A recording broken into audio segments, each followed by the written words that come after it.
Hey everyone, welcome back to my channel. Today I'm doing a first impressions and review on this foundation right here. It is the Maybelline Fit Me Matte and Poreless Foundation. I picked this up yesterday at Target. I wasn't even planning on it. I just saw it and was like, I've never tried this before, so I should totally do that. So yeah, I'm going to put it on for you in two different ways. I'm going to give my reviews on how it worked on my skin. I'm going to then go through the day for a few hours and come back and review again how it's setting on my face. So with that being said, let's just get right into it. Okay, so first I'm just going to go over all the basics and the claims that are on the bottle. So it is the Maybelline Fit Me Matte and Poreless. It says it's for normal to oily skin, so we'll see how that works on me because I'm definitely not oily right now, and I'm like kind of like getting over my like dry phase, so I'm like kind of in the middle between dry and normal, so we'll see how this works on me. I'm in the shade 120 Classic Ivory, which is really surprising to me. I was trying to find my shade when I bought this in Target yesterday, and I'm usually never in ivory, so I was really surprised. I'm usually like a natural, like, beige-ish kind of person. I've never been in ivory before, but this actually, like, comes out a lot darker than I would think for an ivory. And the only shades before it, like, this is Classic Ivory, and the only shades before it were ivory and then porcelain, and I'm like, there's no way I'm either of those because that, like, I've never been that before. Like, I'm not that pale. Like, yeah, I don't see a lot of sun here in Syracuse, but still, I'm not that pale. So we'll just see how this works. I only bought one. So I bought this for $5.99 at Target, which is really great for a foundation. I didn't realize how cheap this one was. I don't know why I haven't bought before. But yeah, I'm guessing it's going to be a medium to full coverage. I mean, for a matte, I'd have to guess. Okay, so what I'm going to do is I'm going to dot it all over my face, and on one side I'm going to blend it in with a wet beauty blender, and on the other side I'm going to blend it in with a brush, and we'll see which one works better, which one I prefer, like which one just blends it out better, and then we'll go from there. I'll put the rest of my products on my face, and we'll see how it works with the foundation, and then I think I'll be coming back a few hours later and just kind of updating you on how it looks on my skin. So let's just get to it. So it's just a little, like a screw bottle here. Okay, so it's not as dark as I thought it was. It's not as dark as it looked when I was trying to swatch it over the makeup I already had on. So that was another problem. I was like having major issues trying to figure out what my shade was in the store. I don't really know how much to put on for this. I guess I'll just start there and then we'll see if I need any more. So first, on this side, I'm going to take my wet beauty blender.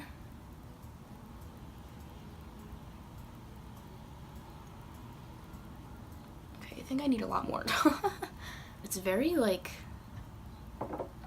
thick and gooey, almost. I didn't even prime my skin. Oh my god, I forgot to prime. Okay, well, I guess this is just like a really like raw review of like what this product exactly is. Okay.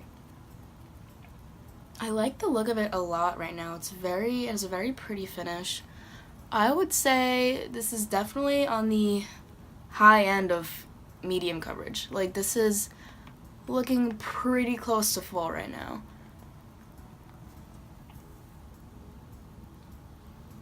Okay, so I'm gonna leave it at that for now.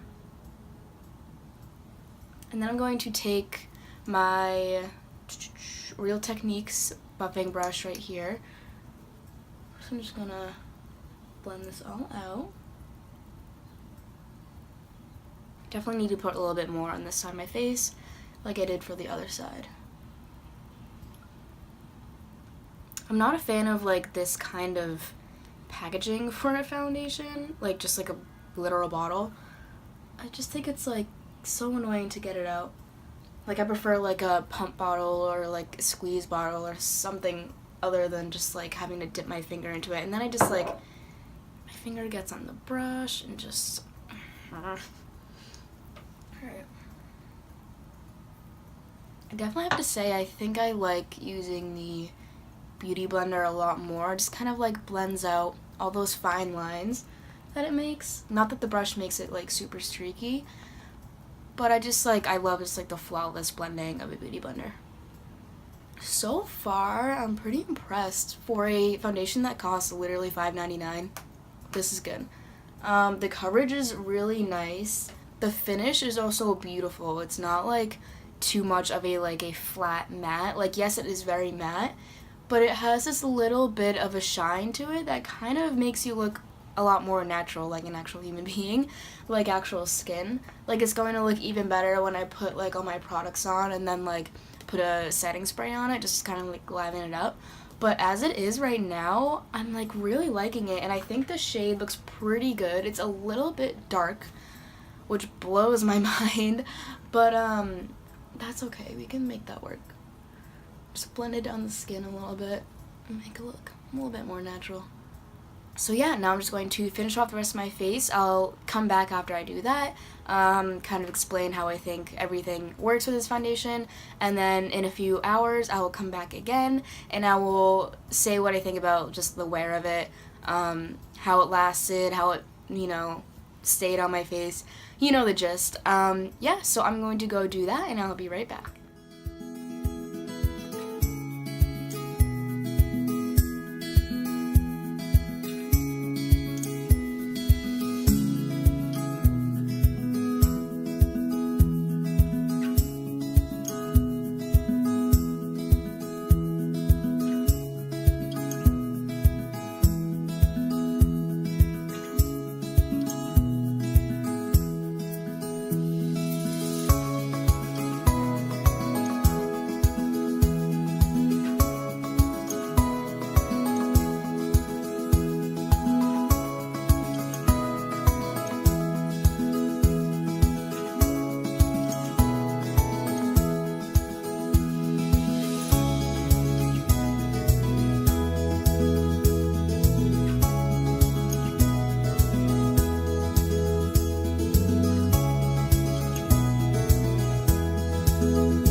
Okay, so I just finished putting on the rest of my face.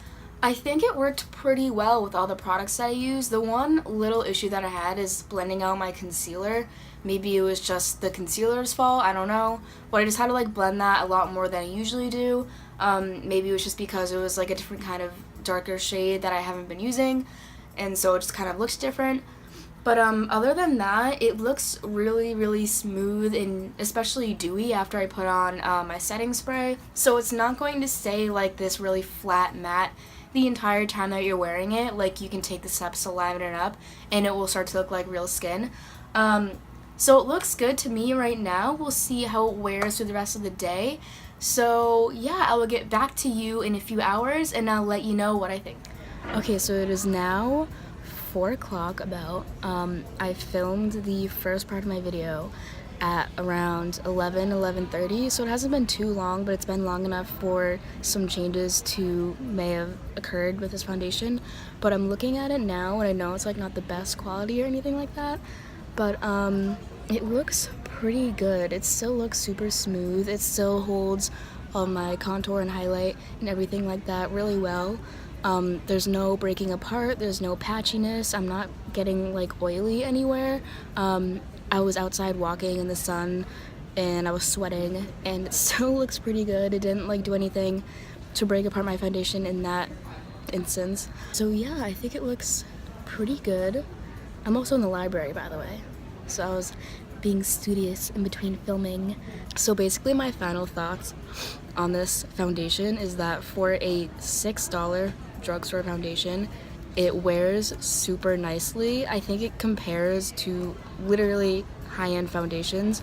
I like that even though it's a really nice matte, you can obviously like add to it and like build it up and make it so it doesn't take all the life out of your face. Like, you can like add everything that you typically would, and you actually look lifelike and alive, and like it looks like you have like real skin. So I definitely approve of that. The wear is really nice. Like I said, like it's a few hours later and I still approve and I still think it looks really good. The color I chose actually worked out really well, so I'm pleasantly surprised. So I completely approve, and this is especially for beginners who like don't want to spend a ton on like high-end foundations. This is literally only $6 at Target. I don't know what the price is at like ULTA and stuff like that, or Sephora. Does Sephora have a drugstore? No. Okay, not Sephora. I don't know, I don't shop at Sephora, I go to ULTA. I like really suggest this foundation, and I'm really surprised that I haven't tried it before. So I would definitely recommend, if you want to try something new but you don't want to spend a ton, get this, the Maybelline Pro Matte Fit Me. I don't have it with me, obviously, but yeah, I would give it a go. It's so nice, and I approve. I haven't tried the Glow one. I forget like what the name of it is, but it's like the non-matte version. I would want to try that at some point though, so maybe I'll make a video about that in the future. But even for this, I approve, so I'm going to leave it at that. The guy just got up and left. I think he was not having it. So thank you guys for watching and for coming here to the library with me and my roommate. So yeah, if you like this video, give this a big thumbs up. That would help me a lot. If you haven't subscribed yet, go ahead and click that down below too. Are you filming me? No. I'm not doing anything. I'm doing important things. Okay. This is my life right here. Okay. I'm building my career. Alright. So yeah, thank you guys so much for watching, and I will see you next time.